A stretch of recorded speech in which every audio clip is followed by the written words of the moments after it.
All right. What's up, anybody who's watching? It's a beautiful day here in Central Arkansas. It's Sunday, April 16th. I've got my first guest on the podcast. Super excited about this dude.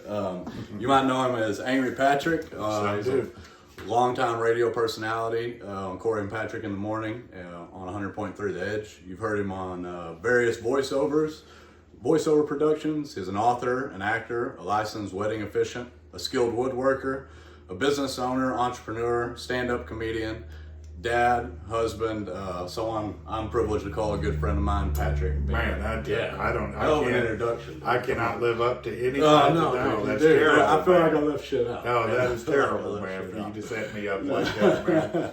You know, these people are going to have an expectation of me. Yeah. That is not fair. You know, I'm just a dude trying to make it. You know how it is, man. We're all on the grind these days, right? Exactly.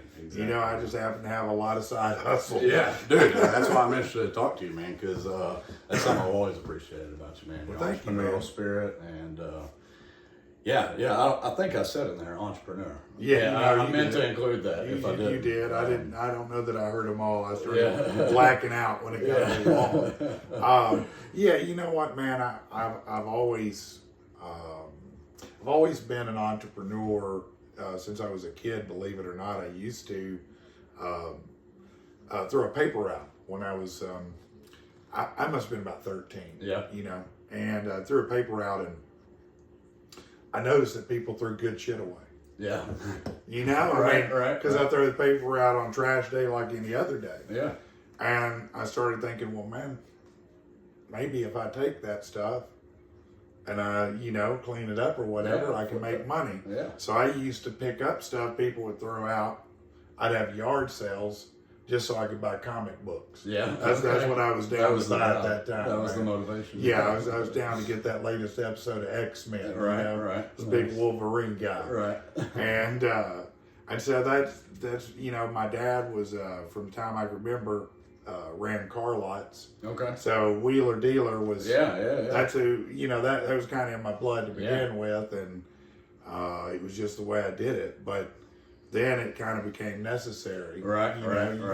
You get in these economies, or you have a couple kids. Shit, man, you got to figure out a way to make money. But it's good to have that mindset, because imagine being in a place like today and not having that, you know. And you know, me and Laura talk about it all the time. I don't know how some of these folks are pulling it off. No, that's no joke. It's tough out there right now. Yeah.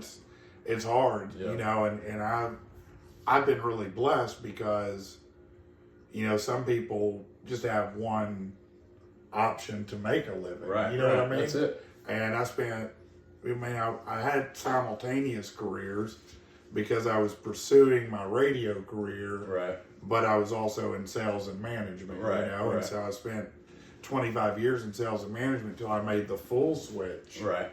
To Corey and Patrick every day. Yeah. You know, and thank God coming up on, I think, year number 12. Nice. You know? So that's all right, man. Yeah. That's one reason I wanted to get you in here, because we hear you talk 5 days a week, interview musicians and local business people, local organizations. I just thought it'd be cool to get you in here and kind of pick you a little bit, you know. Well, and throw me your questions, man. I want them. Give them to me. Well, first of all, I hadn't seen you in a while, so how's the wife and kids? And, I wanted to ask you, you met my dog in here. Do y'all still have Rousey? We do. Okay. I was wondering about Rousey. I was wondering about her. She's 8. Okay. She'll be 8 in June, and you know, that boxers are amazing. Her spirit's still amazing. Yeah.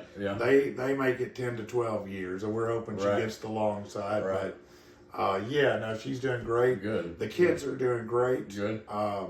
You know, they're great young people. They're so much farther ahead in life than I was at that point. 100%. You know, my kids are 21 and 24. And to my knowledge, neither of them have been incarcerated. Neither of them are hooked on any chemicals. Hey, they're not homeless, couch crashing in a friend's apartment. They're both employed gainfully. I mean, you know, they're not getting rich, but they're employed. They're working, you know. And again, to my knowledge, neither have an STD. Yeah. And they both have lovely, lovely, beautiful women that, you know, one has been in a relationship for, I don't know, 3 years, 4. Yeah. engaged, my older son, and Okay. then my younger son has known her since middle school. Okay, wow. You know, and they're still palling around. Yeah. So, you know, so yeah, they're doing great. Good. Laura is doing amazing. Good. Doing good things. She's working from home. She's loves, you know, I mean, she gets to work from home. Right. So it's really cool. You know, and it's a legit gig, you know. Yeah. I mean, yeah. she works, Yeah. you know. Hell yeah. So no, that's why I included in your intro too, husband and dad. I know you take pride in those I do, things. man. And, That's it.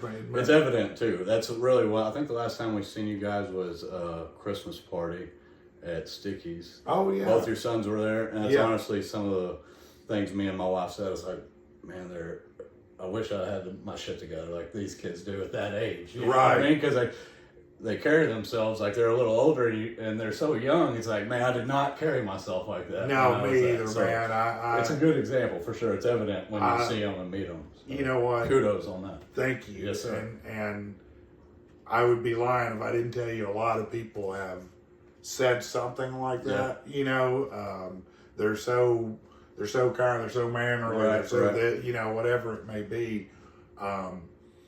And I just, you know, I have to credit my teammate. Yeah. Laura and I mean, we just, that's our world. Right. You know what I mean? And what I know, if I'm keeping it real, which I normally do, is that I didn't get a very good launch pad. Right. You know what? My launch was real rocky. Right. Started about 16 when I got booted out. Yeah. You know, and had to make it on my own. Right. And work and go to high school. And I did. And it wasn't easy, you know. Right. And then I did a lot of stupid shit Yeah. along Of the course. way. Of You know what course, I mean? As we all do. I'm sorry. Is it okay if I curse? Yeah, Okay. of course. It's I apologize. YouTube. Well, I didn't know. Yeah. But I did a lot of stupid shit along the way. And so, you know, she had a similar experience coming up, you know, and we were both like, you know, maybe we can break that cycle, you know, and help them get established in their life and be there for them when they run into these emotional things, you know, because we're real fortunate. Our kids, when they have a challenge, they call us, you know, and it doesn't matter what kind of challenge it is. And we focus a lot in our home on mental health. Yeah, that's you know, huge, dude. It's bigger than I think anybody even understands 100%, today. 100%. It's the absolute driving force behind the negative energy today. It's mental health, man. You know, people are just, you know, it was already fragile. Then you put them through the pandemic. Oh yeah. You know, whatever, however you define it, doesn't matter. Yeah. And I think it just, a lot of people came out of that the other side, carrying some baggage they didn't have. Right. You know, and everybody's trying to figure out, how do we sort this out? Yeah. You know, so I figure, well, man, if we can just guide them through some of this, and get them to that, then I feel like when I get to the end, I've done my job. Yeah, man. exactly, I got dude. two well-established, good young men who are putting love and kindness into the world, and I don't have to worry about that. You know, that's huge, dude. That's huge. Cause now I'll admit they're soft as shit. Yeah, hey, that's okay. No, they're soft, man. That's the problem. That's all right. My dad beat the hell out of me, you know. But when I came out the other side, man, you couldn't throw something at me I couldn't work with. You know what I mean? Yeah. You can throw the wrench at me, I will catch it. I will dodge a wrench. You know, my kids will take it right in the head.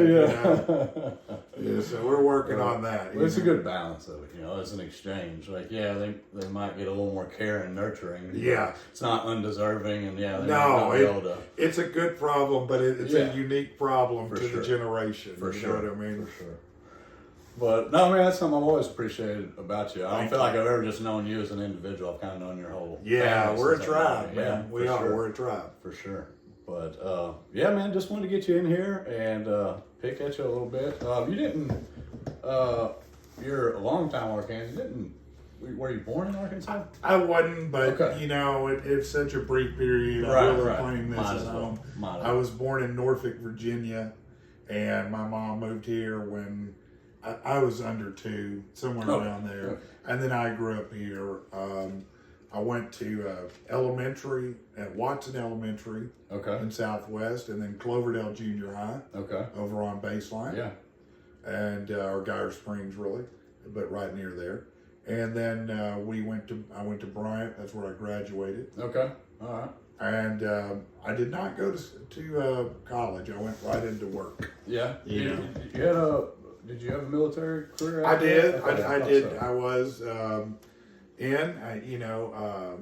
I joined in a unique time where they used to have a program called split option training. Okay. And that was where when you joined, you would go to basic training during your junior year, the summer of your junior year, come back, go to school your senior year, and then come back to the next round. Yeah, and that's what I did. That's pretty unique. I don't know if they even do it anymore. Yeah.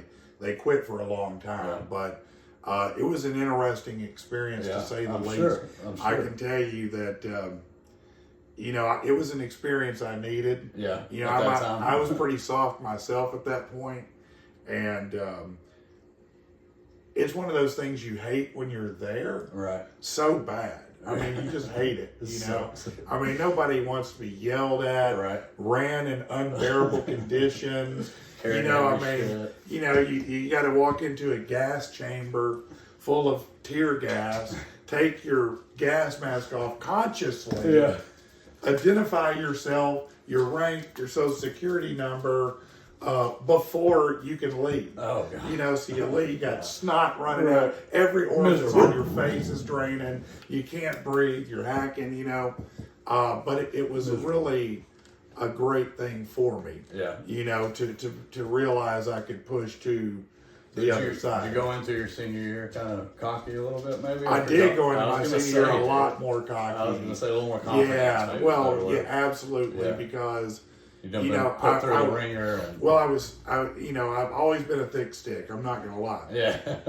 But when I came out of basic, man, I was as svelte as I'd ever been. As lean as this body could be without looking diseased. I was like 175. I was muscular, lean. And feeling good. I felt good. Yeah. So senior year was a real good year, but then the bad thing about it, if you will, I say the bad thing, but I in between that time frame, I discovered weed. Yeah. and I never. A lot of people are like, how do you make it to, that far and not have smoked weed? And I'm like, I don't know whether to credit her or not, but my mom scared the hell out of me, man. She told me, man, if you smoke weed, you will see dragons. Yeah, and I was like, shit. I mean, I'm not trying to hallucinate. I've seen after school specials and shit. And so when my buddy said, hey, smoke this joint, I was like, no, man, I'm not trying to hallucinate. And he's like, man, are you on acid now? Yeah. You don't hallucinate on weed, dude. Man, it's true. I was like, really?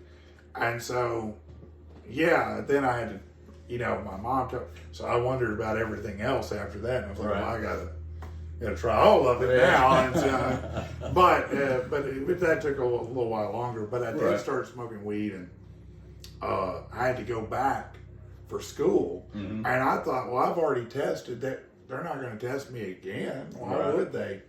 Wrong. Oh, man. Day one, man. We get there. They line us all up. It's the whole battalion of troops, man, in a line to go pee in the cup, right? Oh, shit. And I know, man. I know I'm going to pee hot, man, and I'm just freaking out, man. And so I told the drill sergeant, look, man, I'm pee shy, man. I'm sorry. I can't do it. I can't, I'm bashful. man. I can't do it. Man, just let me go in the stall, man. And he goes, man, you can't go in the stall. I said, man, I'm never going to pee. Well, you stand here till every one of these guys goes there. I'll never pee. You go in there and you leave that door open, you hurry up. Yeah. And I did the only thing I could think of at that age, which is really dumb. I dipped my cup. Yeah. And I handed it to him, and I watched his face change immediately. Like, do you think I'm a fucking idiot? Unless you're an Eskimo and you fucking came out of Antarctica, there's no way your pee can be this cold. There's no way. It's cold. It's ice cold. I thought he was going to know. No, it was cold as ice. And So he drugged me up. He said, "Come on with me," and he took me up to the front where everybody was handing their cups in. And he said, "Now you get down and you start doing push-ups until you can't do them. And when you can't, you roll over and do sit-ups until you can't. Then you roll over and keep doing it until all these guys come through." So, and I'm Bean.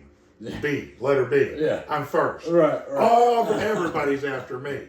You know what I mean? Straight 45 minutes of that. Push, roll over. Miserable. Yeah.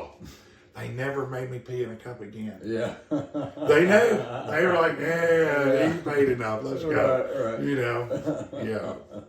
So, but yeah, I was in the Signal Corps. I operated a node center is what it was called. Okay. It's a communication center. I was a node center operator. We fielded something called mobile subscriber equipment. At the time, it was cutting edge. It was encoded and encrypted many times along the line as that signal went. Right. You know, so our job was to attach ourselves, in my case, to a field artillery unit. Okay. That was out of Fort Hood, Texas. And we attach ourselves to a field artillery unit, and so we relay all the commands to call in airstrikes, or we need this, or here's the recon, or here, you know. So we're the guy that everybody wants to kill the most. Yeah, because they take y'all out. You did, ain't nobody talking. Yeah, that's right. Exactly. So yeah, that's what I did, and I was very fortunate. I got activated for Desert Storm. Okay. You know, and we mobilized. We went to Fort Hood from where I was to, you know, when you get mobilized, it doesn't work like you might think from the old days when people are drafted. You know, when you get mobilized now, when a military unit of any kind gets mobilized, they don't just go, "Okay, get up and breakfast tomorrow, you're headed to Iraq." Right. You know, there's a process, a mobility process, a mobility readiness process that has to occur for a unit to deploy. Like everything in the military. Yeah. Right? It's never just cut and clean like and that. so they sent us to Fort Hood to do our mobilization train, and we were out there, and that's a whole other environment there, man. When you got to worry about, you know, shaking your sleeping bag because there might be a rattlesnake or a tarantula in it, or, you know, some shit like that. Scorpions were everywhere. That's a little nerve-wracking, but the enemy on top of all that. Yeah. So we get our orders. We're to ship out this next day, and man, they shot a smart bomb into the bunker, and that ended the first round. Desert Shield is known. It ended it. Okay. And so I didn't have to shoot. Anybody didn't have to be shot at. Wow. I was really fortunate in that way. Yeah. You know, would have. Glad I didn't have to. Yeah. You know what I mean? Definitely. Yeah. So and then like I said, I was, you know, sales and management. I spent a decade in telemarketing. Straight out of the military. Just from a young age. Yeah, you know? I gotcha. And I did telemarketing for all kinds of different things. You know, fundraisers for you know, for the police, Special Olympics, this, that. And then I graduated into an actual sale, not to knock that job. I mean, it got me where I needed to go. Yeah, definitely. But a professional job where I did business to business. It was via the phone, but I worked for a bank, and I was working with large companies and helping them with capital investments and financing, a little more responsibility. Yeah, and I did that. Worked for Hank's Furniture for 5 years. Okay. All right. I was the youngest store manager they ever had. Oh, nice. I worked there for 5 years, and then left there and sold cars for a couple of years. Okay. Had my own little dealership for a short time, and then ended up in. I was a hospital contract manager for the Southeast United States. Okay. And I would establish contracts with hospitals so we could put travel nurses there. Okay, right. And then I spent 5 years at Comcast. Yeah. And I was director of residential outside sales for all of Comcast in Arkansas. And that's a pretty big position, huh? It was a big position.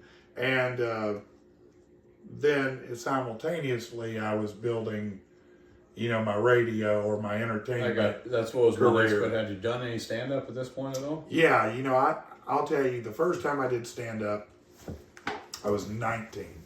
Okay. And I did it at the Looney Bin. Yeah. On open mic night.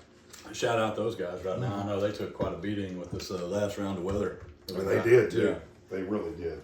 And I hope everything goes good for them. Yeah. A lot of good people there. Yeah, for sure.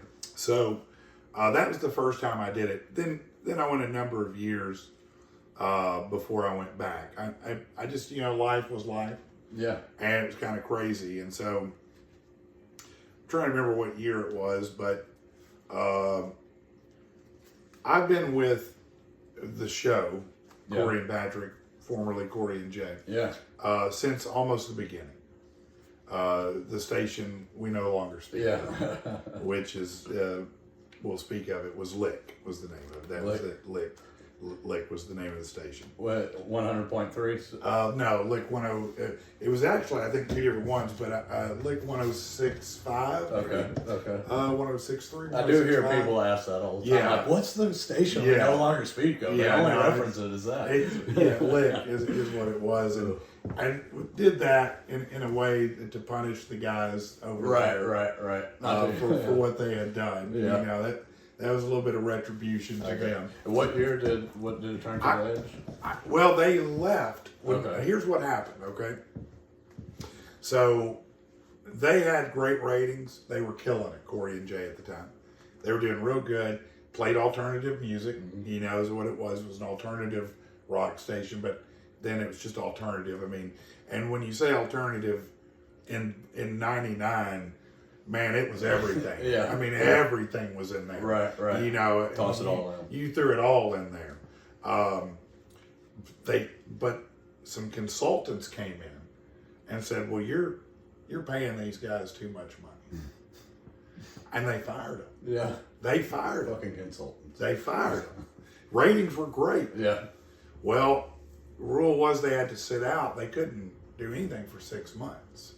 Because there's a contract that says no compete, right? Meanwhile, the people over at The Edge, or Clear Channel at that time, reached out and said, well, hey, we'd like to have you. And so... Smart move on their part. Yeah, and so they called me and said, hey, you want to come back? I was like, hell yeah, I do, And so, but at that time, I was doing movie reviews as the Real Critic. That's the Real Critic. That was the original. Yeah, that was my original bag. I emailed Corey and Jay, the show. It was all. Let me just go back to the beginning here. Let me go back. I wanted to be in radio. It's what I always wanted to do since I was a kid. Always wanted to be in radio. And I didn't have a degree in radio, broadcast journalism, anything at all. I had no credentials whatsoever that said you should be in radio. Not one bit of bait to throw out. So I thought, what could I provide to a radio station that people would get down to? Right. Well, there's a radio show. It's still on today. It's a phenomenal show. Some people love him. Some people hate him. Doesn't matter to me. But his name's Jim Rome. Yeah. And Jim Rome just sometimes, every once in a while, would go ballistic. Yeah. And it was always hilarious to me. Yeah. People getting mad is funny. Right. Everybody, any movie you watch, when people lose their shit, it's funny, right? So I thought, well, I could kind of do a lose my shit thing, but I'm not a sports guy, really. I only listen to Jim Rome because he's funny to me. Right. Not because I'm the biggest sports enthusiast in the world, but his delivery made me laugh. Appreciated that. Yeah, and so I said, well, let me try maybe with movies, I could be a movie critic, but nobody's going to believe me if I just say it. Right. So I said, you know what? I'm going to build a website. So, and this was in the HTML days. There weren't any drag and drop. But you had to do it. It's fucking hard to make a website. It was painful, man. Very painful, man, but I did it. And once I got the website, I started putting up some reviews, right. you know? And then from that, I called a newspaper and said, well, I've got a website, you can see my reviews. And they said, okay, we'll do it. Cool. Then I was writing for 3 newspapers and had a website. Nice. And I said, now I can email the radio station. Yeah. Now I think I got something I can sell here. Right. You got a foot to stand on. So I emailed him, and he emailed back and said, well, you know, I don't know. You know, do you know what kind of show we really do? Don't know if that would work. Why don't you send us an example? Yeah. And I did. And he said, okay, let's give it a shot. Yeah. You know, and so I did that. And so I was the real critic, and then went through a real challenging period, just a relationship that ended, you know, and man, that is a good spider right there. Look at him. Oh man, we do. We got a special guest. Yeah, we got a spider crawling across. He ain't gonna hurt nothing. That's Fred, dude. We feed him. Yeah, I would. I'd feed him. But anyway, so I went through the end of this relationship, and I thought in my mind, what I got to do to save it is I gotta give up all the extras and focus on that. Right. So I said, guys, I gotta walk away. Yeah. And he was like, man. He goes, well, if you ever want to come back. Well, about 2.5 years later, I called back. Okay. And I said, man, he goes, man, I never thought you would call back. Yeah. Man, I never thought I'd hear from you again. I said, well, surprise. Yeah. Here I am. I said, I'd like to come back. He goes, okay. I said, but I don't want to do movies anymore. I'm tired of sitting through shitty movies. Right. I'm really tired of it, man. I mean, it's like I did it for a long time. Right. They suck. I know it's fun to rant about them, but Jesus, it's a lot of time. You know, he goes, well, what do you want to do? And I was like, I just want to talk about fucking pop culture and stuff. What's going on in the world. Whatever's happening, you know. And he goes, well, you got to come up with a new name. And so I came up with Patrick, the Angry Viewer. Okay. You know, and that name stuck, and it worked. You know, it from the point that I made that change, within 6 months, the audience response was so good that I put out a CD. Nice. Okay. And the response to that CD, I had it in Hastings. Okay. Nice. And I went to all the Hastings in Arkansas and Central Arkansas. Yeah. You know, Benton, Conway, Russell, wherever they were, I went and I would do a CD signing party. Nice. People would come buy a CD, I'd sign it, we'd take pictures, whatever, you know. Right. And that went so good, I said, well, you know, when I put this CD, when I did the first CD, I didn't want it to just be the greatest rants, because it was kind of a greatest rant CD. Right. That's what I would put out each year. I did it for maybe 6 years. Okay. And I said, I want to give them something more. So I decided to write some new stuff and just do it live in the studio. Okay. Well, they brought in a little audience for me when I did that. And it just went really good. Yeah. You know?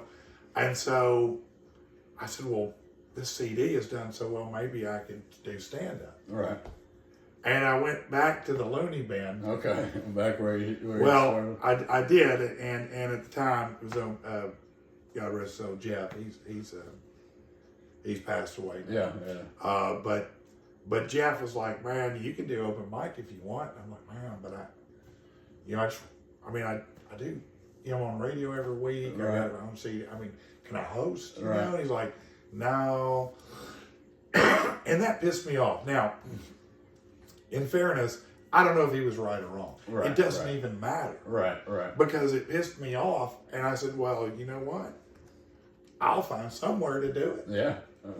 And so I started making calls, and Vino's. Okay, yeah. Samantha, I will always owe Samantha the greatest debt. Yeah. You know, I will love her to the end of time for opening that door the first time for me. Nice. That will never be forgotten. She can call me at midnight on my 90th birthday stranded. I will go pull her out of whatever she's in because she gave me that door, you know. That initial spot. And it was the coolest thing because it was so different then. It was, you know, MySpace was what was going on. Facebook was new and kind of people were sketch about it. You know what I mean? It should have been more sketchy about it. Yeah, no shit. In hindsight. In hindsight, you should have been real. And forget the government. Facebook did you. Facebook's the one that did you all in, man. They ruined us all. Fucked everything up, man. Thanks, Mark. You used to think, man, you used to look at your friends, see how they were doing, just kind of laugh. You know, oh man, we lost all that hair, didn't he? Then it just turned into something else, man. Everybody's got, they're all sad, they're going to GoFundMe. It's like I can't even find anything. I sometimes a school picture, you get that shit back to school. But anyway, it was a different era, you know, and so, you know, when we announced the show at Vino's and I was able to promote it and to pull up to Vino's and see people lined up outside, literally to get in to see my show. That's a moment. That's one of those I'll never forget it. Right. I had zero fucking business headlining a show. I was not the level of comedian I needed to be to do a 45-minute show. But I did it. You know, I somehow, some way pulled it off. And I decided, well, I want to keep doing it. And so I did. I don't know how many venues in the state I've done. But I just started calling other venues, going, hey, in other towns. And I'd say, if I come to your town and do it, you're the only place I'll do it at. I won't do it anywhere else. Right. You know? Exclusive. And I just went everywhere as far as the radio could. You know, Russellville, Searcy, Clinton, here, North Little Rock, Jacksonville, you know, wherever I could go. BB, you know, you name it. I've probably been there and done that. And over time, I actually did develop into a respectable stand-up comedian. Hey, 100%, you know? Man. 100%. But a couple of your shows. Thank you, man. But it took time, you know, and then, you know, I'd bring other people with me. You know, and we would go on what I call a tour. You know, and we would go, there were probably 7, 8 cities, towns that we would go to every year. You know, and I would get a new host and a new feature and take them around and everybody would have a good time. Then I met Laura. And I didn't want to work with nobody else anymore, you know. I just wanted to work with her. So I married her. There you go. There you go. And I'm still working with her. Oh, dude, your wife's fucking hilarious. She's the funny one. She's the funny one to me. She's a hoot. She is. She's the funniest person in the family. If you ask me. I love what I do in stand up. I think I'm great at writing. You know, I feel like my writing skills are real strong. But when it comes to this otherworldly connection that occurs between someone and an audience, and you see it in certain people, you know, and I have a good connection. You know, I have a great connection with the radio audience. You know, I feel like my radio audience and me, we're good. We're solid. You know, we're strong, and there ain't nobody I love more than my folks that listen every day. I'm humbled repeatedly by them. But when it comes to standing on a stage and bringing people in and sucking them into what you're saying, I don't know anybody better than her. Anybody. I saw her do a 2-hour stand-up show. I was on the side going, stop. They were, keep going, keep going. She took 2 pee breaks during her own show. And you got to be good to do that. You got to be good. Keep people's ass in the seats. seats. It's just crazy how good she is, you know. So I always say that she's the funny one. She's just so amazingly authentic. 100%. You know, that's her. That's what I was telling her 100%. Yesterday. You know, because she was like, well, you know, because we're talking about, you know, doing a podcast. That's what we're talking about doing. You know, we had one, but we were never really happy with what we were doing. And as we were talking about, and she was like, but you gotta have this or that. And I said, oh, I think you're missing it. I said, you are uniquely you. Yeah, you don't need any other gimmick or stick. You are the product. 100%. I said, that's what I've been trying to tell you. Right. I'm a facilitator. You're the product, right. baby. You're the sale. Yeah. I make it a little better. You're the sale. Right. So I hope we will. But I still, my radio audience is still far and away. I'm humbled this week. The most humbling message, and I'll even shout out somebody else because they got the ball rolling. But there's a radio station in town, 107.7. Yeah. Heather and Poole, or the morning show there. They've been there forever, right? And I know Poole. We know each other professionally. Right. You know what I mean? We've seen each other. We've talked to each other. We haven't been outside of that kind of. He's not in the same radio group I am. Right. But professionally, we've always been courteous around. Yeah. But he texted me this week and said, "Man, I got something here that I think you need to take a look at. This lady wants to connect up with you about something I think y'all would want to hear." I was like, okay. And it was real odd for him to reach out. Right. And not that we're that way, cutthroat or anything, but radio people notoriously don't want to help other people. They root for you to die tomorrow because those ratings go up, man. Give me them people. You know what I mean? Yeah, more ears on So when they do, you got to look at it either A, if someone's trying to run some shit on me, or B, this is a real significant thing. Right. And it was the latter. And he connected me with this lady, and this lady works for a company that provides some might refer to it as hospice, or where they help people and families towards the end of life. Right. And she's like, we've got a guy, he's 37. He's got inoperable terminal brain cancer. He has an 11-year-old daughter. And I'm like, okay, so what can, what are you doing, a fundraiser? What are we doing here? What can I do to help? And she goes, no. She said, we help people with, fulfilling certain things they'd like to do before they inevitable, and the number one thing on his bucket list, the number one thing is to meet you guys and be on your show. Wow. And I was like, shit. I mean, okay, yeah. Right. So this coming Friday, he'll be on the show. Oh, dude, that's awesome. And I'm stoked to hear that. Yeah, and it was so humbling to think that it just, sometimes you just think of yourself as a clown. Right. I'm just a goofy, funny dude that just rambles on the radio. You know what I mean? I amuse you while you drive to work. Right. But it's always humbling to realize how much that company means to some people. Yeah, 100%. That to them, that relationship is real. Yeah. And it means something to them. And it's been important to them somehow. Right.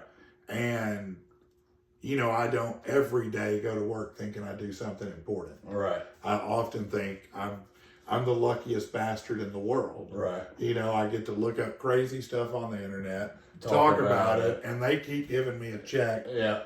Somehow. People fucking love you. Yeah. And somehow they keep giving me this check, and I don't often think of it in the terms of how someone else sees our relationship. Oh, 100%, man. And clearly, things like that let you know that, it's a responsibility. Yeah. It's a responsibility that you have. Yeah.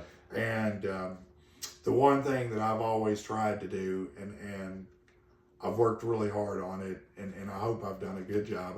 Sometimes I come up short, but I try to, when I meet people via radio or whatever, is I don't try to just sign and move them. Right, You know what I right. mean? I try to talk with everyone and listen to everyone and hear, because it's important to them. They listen to you. It's 4 hours. I look. It may be, I may meet 40 people today, but they're only meeting one in their mind. Exactly. You know what I mean? And, exactly. And so I've always tried to be, I hope, warm to everybody, because it is a family to me, this little radio community we have. Right. It's something more than just a give and take, an entertainment. Right. There's something more that we share, we bond. Right. Among many different things, Right. many different times. And I'm sure they get mad at me some days. Yeah. They laugh at me some days. I've been, everybody has a different take on who they think I am, which is amazing. People always ask, my kids or my wife, is he really that angry all the time? Dude, I've got some questions from some guys I told you, and that's what they said. They said, ask him if he's really that mad. No, man. Which I know you're not. I know you're a nice I'm- laid-back guy. I'm probably the opposite of that. Right. Can I get mad? Yeah. Who doesn't get mad? Right. When I get mad, do I do that? No, no, not normally. I don't really do that.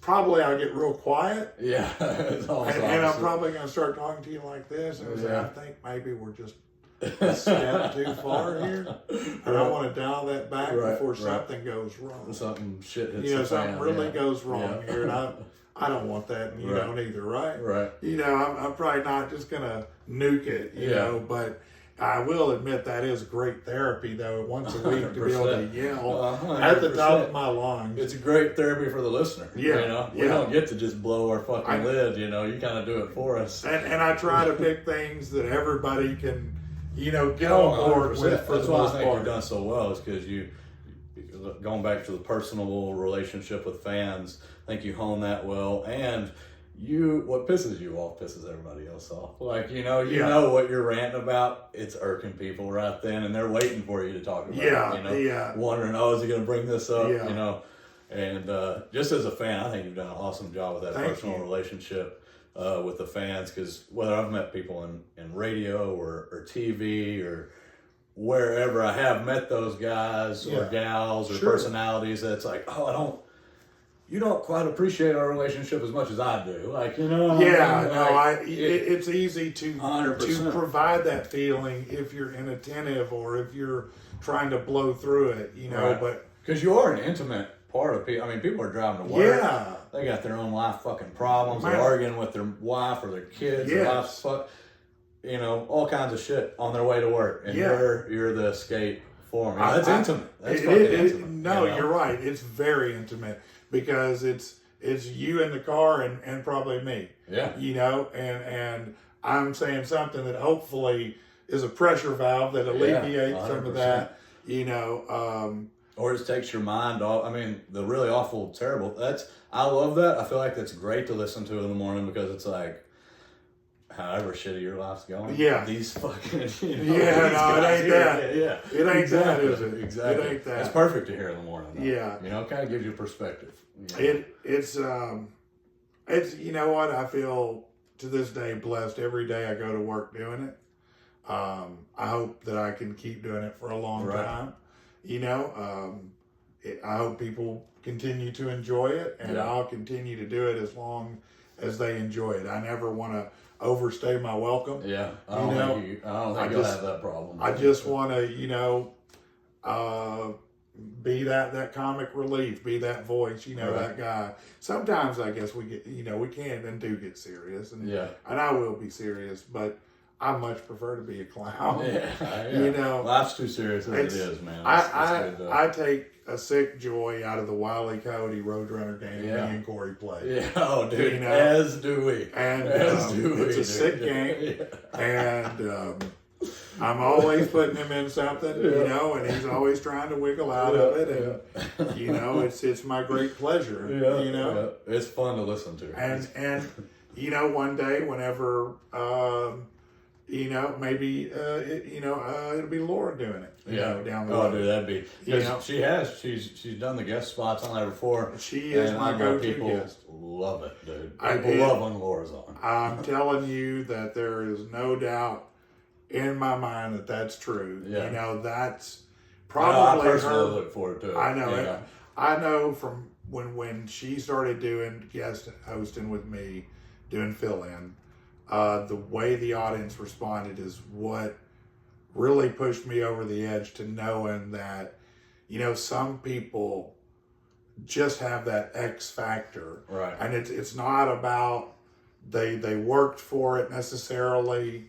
It's just something that's there. They got it. And it's not just you being partial because it's your life. You kind of got that affirmation. Yeah, no, and that's what I'm saying. This is what I thought. The overwhelming response right. was, and you don't, and look, the thing about radio listeners and in our audience, again, this is one of the ways I love what we do. We kind of hit in a lot of different ways in communicating with people, you know, and so a lot of people do text or they use the talkback feature on the iHeart app, or they call us, you know, but to get somebody who's in a car or on a job site or at their office and they're listening to you in the background, you know, they're listening to the show, for them to take a step beyond listening and say, I want to communicate with these people. Right.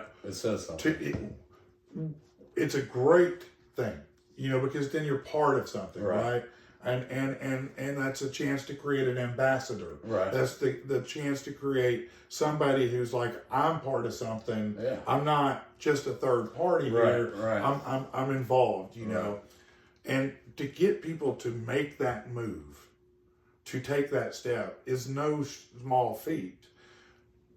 But when she's been on, the amount of people that went out of their way to send that message was above and beyond anything else. Like I said, it says something. I mean, people got their own shit going on. They think, that's a lot to make that happen. And if you think people like hearing me get Corey, they love Laura getting me.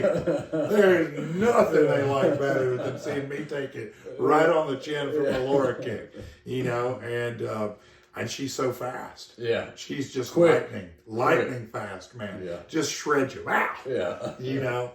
So, man, I want to ask you about that too, whether it's radio or the comedy or DJing weddings, whatever. You and your wife work together so good. I feel, you know, just as an outsider who's seen y'all work in a bunch of different aspects. Yeah. How do you make that happen? 'Cause I know a couple people who can barely fucking get along living together, much less working together in as many different aspects as y'all do. A lot of people have asked that. The short answer to that is we are best friends. Yeah. There's nobody else on the planet I want to spend a minute with more than I want to spend the next minute with her. Right. End of story. Full stop. Period. As they say now. That's what's up. And so that is the why in the short form. We're best friends since we've been married. People always say, you know, you guys spend so much time together. How do you spend so much time? Because it's what we want to do. Right. It's easy. You know, it's when you find somebody whose demons play with your demons, if you will, or whose idiosyncrasies fit up in a certain, you know, like an algorithm came together. Right. You know that. Right. And we know that. Right. The little bit longer version is it takes fucking work. Yeah. Yeah. It takes fucking work. You know, even for the person that you love the most, even the person that you would die for, take a bullet for, there are still things that don't always, small, you're not the same, you know, and you may have different takes and you may have disagreements. And so, you know, we have ground rules. Right. And that may sound silly, but it's just a matter of respect. Yeah, yeah. You know, and so we don't ever call each other out of our name. Yeah. You know, she's not going to call me a dirty son of a bitch. I'm not going to call her a whore. Right. You know, anything like that. We work very hard to stay on topic because it's easy when you get in an argument. You'll start here, and then you just start lining things up from however, whenever. You're back in 1998, and you didn't fucking hold the door open. Or you'll deflect it. We try to stay on task, and we communicate. We know when to give each other space, but we come back together and we talk about it and go, okay, here's what happened. Let's do an autopsy. How do we not do this again? Right.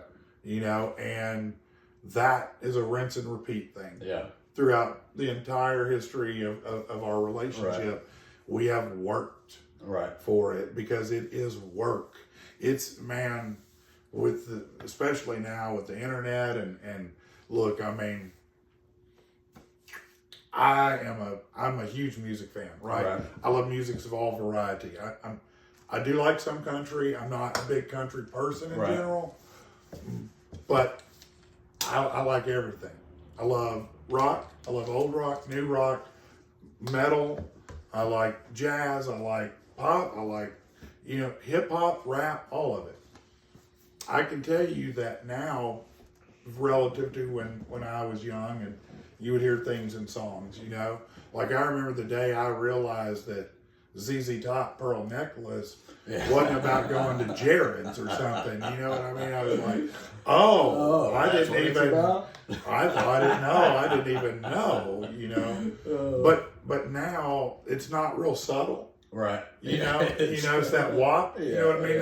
That wet and gushy, whatever you want to say. Right in your face. It's just there, and so with so many people, a lot of people now are redefining relationships. Right. From the traditional boy meets girl, girl meets boy, girl get married, have kids, whatever. Right. There's so many variations now, right? And so it's easy with all the buffet of what appear to be people out there that just want to have sex with you at any given moment. Right. Because clearly these tricks want to get down. I mean, you know what I mean? Social media. It don't look like that. The fishing is hard these days to me. Right. I could be wrong, but it looks like you can have, you can have a Zebco 404 and start pulling some big shit in. You know what I mean? And so it's easy to give up because you're like, well, I'll just go over here and this girl, she'll twerk it on me or whatever it is. Everybody's eating the butt now. That's the big thing to do. Ain't nothing wrong with that, by the way. No judgment. I'm like going on the cob, but still, that's another story. But it's easy to give up on people. Right. It's easy to give up on your. Right. It's easy to think, well, I can just go find somebody because you see so many people out there, and like you said, so many different variations. And most of it is bullshit. Exactly. And as long as you know that, but you don't, and a lot of people don't. Right. Is that people have created these digital versions of themselves. Right. And sometimes they do look the same, sometimes they don't. Right. That one lady on TikTok, and everybody's seen her by now. You got her teeth out. She looks like huge difference. The one I'm talking about. I know exactly what you're talking about. If I came home from a date and that happened, I might go to prison. Right. You can't pull that kind of bait switch on me. That's. You could have been a man and did better than that. No disrespect to that poor lady, but I know she's doing well. Right. And God love her. I'm glad. It's just an illustrative point. But everybody seems like they're doing so great in their digital world. Right. They have the best families, the best jobs, the best this. All surface level shit. But it's a presentation. Yeah. Yeah. And when you don't realize that, it's easy to take the bait. Right. It's easy to go for the toxic shit with that person. It's a lot different. But when you have somebody that you're in the trenches with every day, and that person has your back over and over and over again, and you got their back, man, I don't want to bounce on that. Yeah, man. No, I ain't trying to fuck. Man, you ain't got nothing good enough for me to jump on. I'm sorry. Exactly. You know, some people are like, but if you could. No, I couldn't. Yeah. You know, I mean, exactly. It's not now if it was like, hey, babe, do you want to bring Rihanna in? Yeah. Like, you know, I'd be like, We okay, make something work. we'll work that equation. That math will work. Yes. But me and Rihanna without, no, it will never work for me. That's unacceptable. And she's like, well, if you got an elevator, if you didn't, I would divorce you. Yeah. And I'm like, I'm sorry, you're going to divorce me because I can't. Rihanna ain't going to have my fucking back. She ain't going to have my back. Yeah. You know, I love her. Right. You know, she's awesome. She'd sing to me just things would happen physiologically I can't explain. There's got to be some scientific fucking thing about the octave of Rihanna's voice that just does it. I don't know. There's got to be some science. Man, look, if you want to really break down Rihanna, you know, look at the lyrics. Yeah. I mean, one song, she just says cake, cake, cake, cake, cake, cake. How many times in a row can she say cake and I still get down to it? As many as she It wants. don't matter. It work. The same thing. It's just another word. Work. That's fine. And I'm still down with it. That's fine. Yeah. You know, she has the least lyrics of any singer, and it doesn't matter. Does not matter. I don't know. She's got a tone. Yeah. There's a tone. There's something about it. You know, there's a tone, and it's just something in there that just. I don't know, man. You know, I'm not the only one. Yeah. You know, Adele probably has that same thing going. You know, it's a different vibe. Yeah, for sure. But the same unique thing. Amy Winehouse had a vibe for me. She did get down the crack pipe barrel too far, you know, and it's unfortunate. But I'm going to tell you, when she was in the prime of her singing career, she was not what some of her features might not have been what some would refer to as model-esque. Right. But when she opened her mouth and sang, there wasn't no bitch hotter for me to look at than her. Yeah, same thing with Janice, right? Yeah, sure. You know, Janice Joplin wasn't like a Victoria's Secret, but man, she fucking started singing. No, but when that mouth opens, right? Yeah. Stevie Nicks. Yeah. That mouth opens. Come on. You know, there are just some voices, and Rihanna speaks somewhere deep in me, right behind my loins. Yeah. When she sings, you know what I mean? It's like, oh, that's a tingle there. Yeah. Yeah. But yeah, no, man, we've always, you know, enjoyed spending time with you and Laura both, and appreciated y'all's relationship. Oh yeah, and we as appreciate a younger married couple, look up to you guys as a couple and how well y'all work together and everything. You know, man, always. So far, to my knowledge, nobody has hung it up yet that I've you know, married officially. Hey, that's right, dude. That's right. I've got a good record. Yeah. And I fully believe you guys will outrun the note. Yeah. You know, I see you guys. We talk about you, you know, fairly regular, going through social media and stuff, because we think you guys are a great couple too. Yeah, we appreciate it. You know, it. and you always seem to be having fun. We try. And you seem to be thick as thieves like we are, and so we get that. Yeah. You know, we love seeing you living your best life, going to Montana, doing the things you do. I think that's an incredible thing to journey and see so much more than the little pond we're in. Yeah, for sure. It is a different world out there. It's very different, isn't it? Yeah, for sure. Yeah, it's not shocking when you look at the different regions of this country, how different people feel different ways about things. Oh, yeah. It's just different environments that, you know. 100%. Yeah. But, yeah, man, I'm glad Laura's doing good. I'd love to see her. I think last time we seen her was at that Christmas party. You know, I think that here before... She was drenched out. Yeah. At the Christmas party. Yeah. Painted up. I think that by the end of the year, we should be really seriously looking at starting a new show. Yeah. Yeah, we're both working independently. We very rarely write together. Yeah. Our comedy comes from such different places. Right. It works well back and forth. Right. But I can't write for her and she can't write for me. She might say something I think's funny and I'll take it, you know, and run with it. But so we're both writing our sets, right, and working on stuff. She's really wanting to have a fully developed, brand new, solid material. Hour of material, as do I. Yeah. You know, and so I've done a couple shows, you know, the COVID thing, pandemic, whatever you want to refer to that. Right. That odd period in our lives that Twilight Zone. Yeah, that's a rabbit hole. So many flavors there. Yeah. But we couldn't really perform. We couldn't do much of anything. Right. You know, which was the first time in years that I was like, there's nothing I can do. Because you're doing the radio from home too. Well, I did do that for a year. But nobody was getting woodworking done. Right. Nobody was going to have stand up. You weren't going to nightclubs. Nobody was having weddings. So couldn't officiate weddings. Right. Couldn't DJ weddings. I mean, everything I did on the side was like, whoop, is gone. Damn. I was like, oh shit, you know. But I think that, you know, now that things are kind of back into a semi-normalcy, I guess, you know.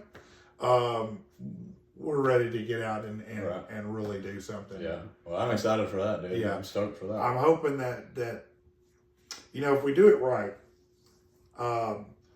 we'll have a podcast too that will feed it. Yeah. I think we're gonna start there and kind of launch that up, and kind of start pushing back out in the stand-up world again. Yeah.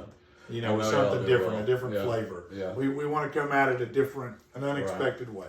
What's it like, you know, you're talking about both y'all building an hour or a set right now. What's it like long-term building a set over time like that versus you got to build a new Friday set every week? Yeah. Every week. You got to turn that into something right then. You know, there's not, you don't get to go work it out at a fucking No, you're right. You just get to, what's that? For me, that's a Combo. For me, that's a benefit. Yeah. Because I write every week, it does keeps you sharp. That pen going. Yeah. You know, and a lot of that does find its way into stand-up in a version or another of what I do. But for me, it's about, I always, when I write, want a theme that runs throughout my set. It helps me. So typically I will anchor with 2 or 3 really great bits that I've written, you know, things that might take 7 to 10 minutes, okay? Right. Because that's really the big, you know, your set. The more you can tell the same story throughout a set and make your laughs go along the route, the journey of that story, the better it is. Yeah. You know, you're taking them with you on that journey. And but if I anchor it with 3, then I can find and fill in what will work with that. Right. So I'll find my core set, and then I'll go back and look through, you know, maybe the last year of material I've written for rants, and go, what of this might plug in towards this journey, right? You know, and so it's palatable with that. Just it's going to line up. It's going to create the direction I want to go, and usually I'll be able to do that. And once I have that lined up, then it's about flesh it out, edit it. Right. Now, I'm not gonna lie, I've never practiced saying shit before I went and said it. Yeah. Okay. I've never done that. Yeah.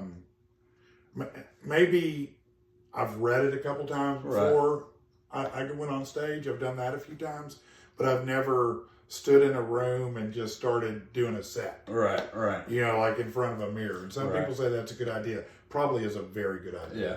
I just knew that I was going to judge myself too harshly. Right. And I'm not the guy to stand in that mirror. Yeah. No, I'm not the one. Yeah. So you know, then you get out with your set and you roll it out, and you see when you're out there in the wild, as I would say on the stage, it's different than when you write. Right. You write for the voice in your head, the audience in your head that you hear, and probably that's a sitcom audience. Right. You know what I mean? Right. Because that's what we've been conditioned to.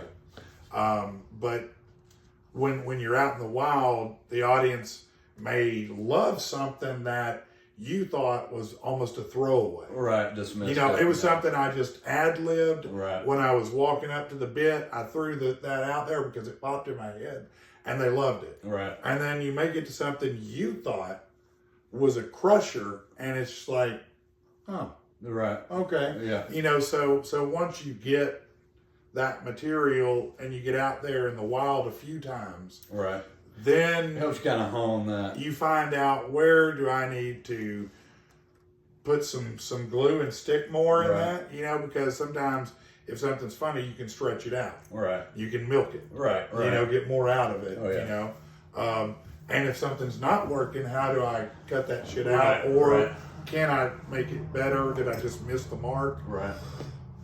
Sometimes you just miss the mark. Yeah. Sometimes you get really lucky. Yeah. You know, and I've done both. Right. You know. Have you, we're talking about the past 3 years kind of being a twilight zone with COVID and everything, but really the past 10 years, have you personally seen radio change, or the way radio's changed, just since the wokeism, the kind of new, everything's just sensitive. Yeah. You know, running a radio station like 100.3, the edge of stuff y'all talk about, you know, has that changed at all? It hasn't changed. As a matter of fact, I would say that I have more flexibility and freedom than I ever have. Yeah. But if I were on air in California, I wouldn't be on air in California. Yeah. You know what I mean? I mean, they probably would run me out. Right. Not because the language I use was any type of offensive to them, but the things that I say might not, their sensibilities might not appreciate. Right. The direct nature and or lack of empathy I have for their feelings. Right. You know what I mean? And I say that tongue in cheek. No. Honestly, you know, all kidding aside, I think everybody deserves love. Everybody deserves to feel great about themselves. Everybody deserves to live to the fullest potential of themselves, whether that is as a binary white guy, whether that is as a beautiful black woman, whether that's as a houseplant with legs. I don't care. Whatever floats your boat. I don't care what floats your boat. But sometimes we can all agree that some things are just stupid. Oh, yeah. And that's the premise of my entire career. Sometimes shit is just stupid. Yeah. And you have to say shit is stupid. And that's all right. You know? That's all right. And some people don't like that. Yeah. You know, and that's okay. I wrote a book. It's on, you can get it on Kindle, Amazon. Yeah. Tell us about it. Yeah, with it, you know, I've got 3 books actually. Okay, 3. But I'll tell you about this one. It's Are You Woken Up? Is the name of it, and it really applies to today's culture. You know, it applies to both sides of it appeals to anyone who reads it, right? Whether you're on this side or that side of the equation, right? But what it's really coming at is the absolute asinine nature of the woke universe, because it's a circular thing. It's you can't live up to it. Right. No one can live up to this, whatever this woke notion is. Right. It's not possible. I know everybody wants to be their higher self, their high self, but it's not possible that everybody has feelings. Everybody thinks different things. Everybody has. They're a collection of experiences, right. You know, and everyone's a collection of their own experiences, and you can't just one size fits all everybody. Yeah, no, you can't do that, and that's the problem. You know, is it's not something. Look, almost every woke thing that's played out has not worked very well. Yeah, thus far. Let me say that. Right. You know, it's wherever it is playing out, there's a lot of conflict, fighting, arguing. Right. It's not smooth. And you can take sides on look. It's like everybody has a take on the Budweiser thing. Right. You know what's his name, Dylan something. I don't know the last name. Dylan Mulvaney. Yeah, and the trans woman on the Bud Light can. on the Bud Light can. Right.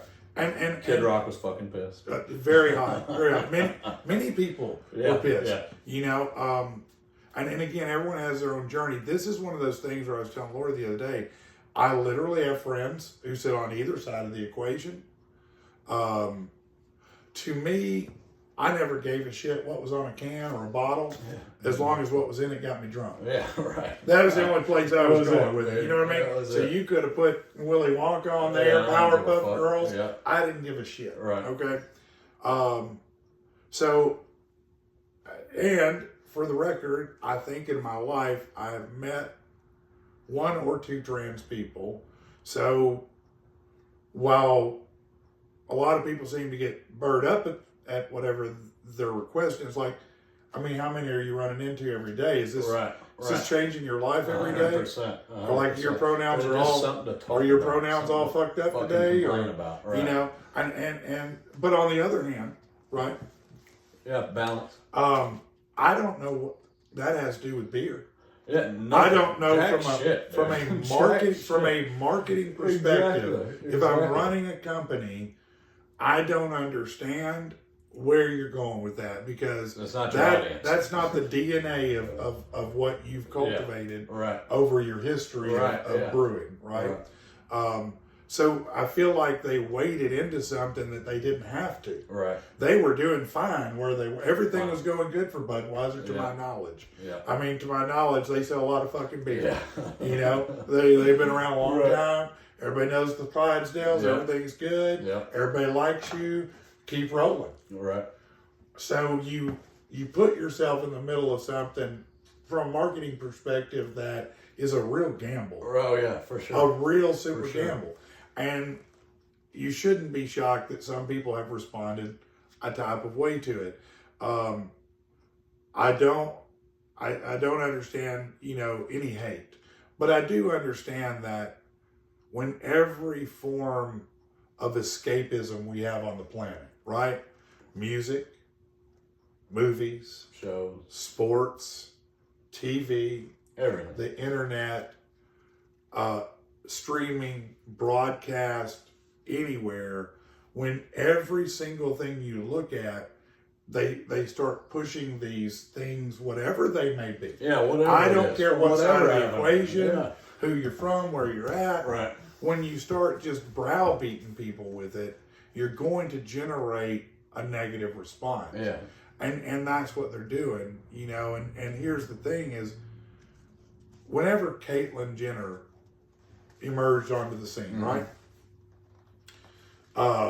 It was new. Everybody poked fun. Everybody, you know, that's what we do. You know, we're trying to figure it out. Right. But in general, even with Caitlyn, transgenderism affects somewhere. I mean, it was 0.4%. They say now 1.7, which would be triple in however many years. But still 0.4% impacted. And so all of a sudden, everybody in the media, politics, everybody says, this is what we're focusing on. Hone in on this. Let's focus in on this. And they start pushing everybody to something that isn't mainstream yet. Right. It hasn't become mainstream. Right. But you want to mainstream it. Right. And you want to do it so fast, and you want to make everyone comply with all these new notions, ideas, and things that may vary from what other people think. And some people's arguments are better than others, in all honesty. Look, I can't tell you what it feels like to be trapped in the wrong body. Right. I've often joked I was trapped in a lesbian's body. Yeah. But I'm sure that joke doesn't play out well these days. But that's the truth. Yeah, I've made that joke. But I don't know what that journey feels like. I'm not here to judge someone on that journey. 100%. I'm not. But I don't know what that has to do with kids in schools. Right. Or beer. Or any, you know, I don't understand the hard push instead of bringing people along, and showing them, hey, they're just like, everybody's the same. Right. We're all the same. Right. We're a little different here and there because we're all different. Right. We're all weird in some way. I promise you, there ain't nobody not weird and fucked up. Right. Keep looking for them. They're not real. They're only on TV. They don't exist. Yeah. But you have to also understand that when you try to tell people something that scientifically they've been told their whole life, and then you upend it and go, "Yeah, we're throwing that shit out." You got to expect that you need to understand. It's unrealistic not to expect that. But but the thing is, they want to strong arm people. Right. And if they don't immediately hop on the train, then you're fucking canceled. That's you're fucking bigot. It's like, I'm trying to figure it out. We went from Me Too, stopping sexual assault, right, to barreled what's his name? Why is it escaping me? He's a Indian comedian. Starts with an A. Community. Aziz. It was on Aziz Ansari. Yeah. To Aziz Ansari, who had sex with a chick on a date, and he didn't even know anything negative. She was like, well, I had been drinking or something, but she admitted she wanted it. She admitted that she wasn't beyond. We went from a legitimate let's stop Harvey Weinstein and people like him from being a predator to indicting everybody as a predator. Right. We went from, hey, there's a new member of the LGB community to, if you don't get down with it, not only get down with it, agree with it, do everything we want, then we're labeling you and you're going to be, your head's going on a stake. Yeah, forever. That's a hard thing for people to digest. 100%. It's hard to digest that. So I see both sides. Unfortunately, there's a lot of loud, ignorant people in the world on both sides. And that 20% of people yells at each other real loud. Exactly. Yeah, I've heard you online, in person, wherever, they're really loud. Yeah. 80% of us just want out to the live normal fucking our people. damn life. Yeah. Enjoy ourselves. Treat everybody with respect. Be treated with respect. Try to have something left over at the end of the day. Right. For myself and my family, and hope that I've helped somebody along the way. Right. That's what 80% of people feel, I think. And, well, like you but said, those that 20%, they make it real hard for us. So loud. Yeah. And they know that. That 20%, they're magnified. They want you to hear them loud. It's a business, man. Yeah, 100%. It's like 100%. It's a new religion. It's a new business. Oh, yeah, new cult.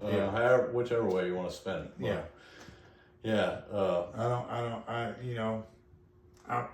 I live right here in my house with my family, and what affects that's what I tell everybody. I ain't worried about nobody outside of this fucking house right here. I don't give a fuck. Like, it doesn't matter, man. It doesn't matter.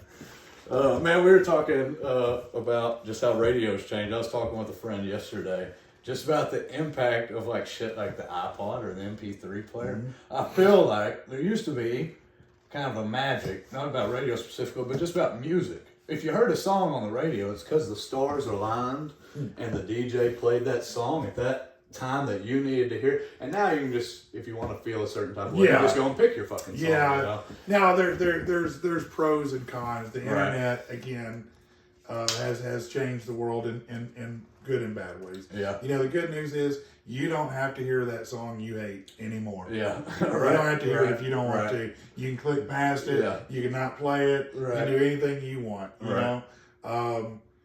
There is, there was always this, almost a magical thing with TV and radio because it was so separated from the everyday person. Right. You didn't see the radio people. Right. You only saw the news people at 6 and 10. You know what I mean? Not even on the weekends. Right. You didn't know the radio people. If you saw them because they did a remote somewhere, and you happened to be able to go to it. Right. Otherwise, you didn't even hardly know what they looked like. Yeah. You know what I mean? People still oftentimes don't know what we look like. Yeah. I'll say, but I listened to you for a long time before I ever saw you in person. But now, it's so accessible. Yeah. It's so accessible that it's not magical anymore. Right. You know, like it was in that way. Yeah. What is magical about it, in my opinion, that's better, is where it was just a one-way relationship for a long time. Yeah. It was, I talk to you, you hear it. Yeah. That's it. That's it. Or done. You know, now the communication ability, I mean, for people to have 3 different methods live during my show to interact, make a comment, hear that comment back, hear feedback in such a short amount of time, you know, to become part of that, that is special. Right. And that's something we couldn't do before. Right. And what I know with radio, local is what matters. I love everybody in my audience. Right. And in a way, everybody can be local. But what I mean by that is real people, real relationships are what enable me to keep doing the job I do. Right. You know, I don't know that I'm anywhere near one of the funniest people. I'm certainly not one of the smartest in the world by any stretch of imagination. I'm not the most talented in many ways. I think you're all 3, man, for sure. Thank you. But what I do feel like I have is I connect with people and we have meaningful dialogues that may happen through a radio. Right. But we're talking. Yeah. You know what I mean? And that locality, that conversation, that's what will keep radio healthy. Right. You know, that's what maybe a podcast versus radio can't offer today. You know, a podcast is what radio used to be in a way, right? Yeah, you can see it, but you can only listen to it after it happens, right? You can't interact with that. Right. So live radio, you can still have a place, and it can still survive alongside of the other products, and feed the other products. You know, I do love that it's been an equalizer. Yeah. You know, I mean, anybody can have a podcast. They can suck. Obviously. Obviously. They can suck or they can be great. They can be Joe Rogan or they can be somebody you never heard of. You know, and look, Joe Rogan was a stand-up comedian. He did host Fear Factor. You know, but he was a comedian, man. Now he's one of the most powerful voices of media, right? Am I wrong? No, not at all. And he did it through a podcast, and that's amazing. You know what I mean? That's amazing. I think there's room for all of us. And I'm just happy to be at the table to catch whatever little bits I catch. Hell yeah, dude. You know, that's the attitude to have though too, because so many people get selfish where they think the pie's only so big. You know, you can't give. No, that's foolish. You know, you can't run from reality. Right. You know, the reality is that about you. Anytime you've done well, you've made sure the people around you've done well. I think you kind of referred to it as the Adam Sandler principle. Yeah, that's what I call it. I mean, and that's probably a good place for me to wrap myself up because I'll run my mouth forever. I've always believed in that. You know that, and I got that because Adam Sandler and you've seen enough of his movies. Everybody has. To know that the same cast of people keep showing up over and over again, you know? And it's because when they were all up and coming, they made an agreement. Whoever made it would bring everybody with them. Adam did it, and he held true to it.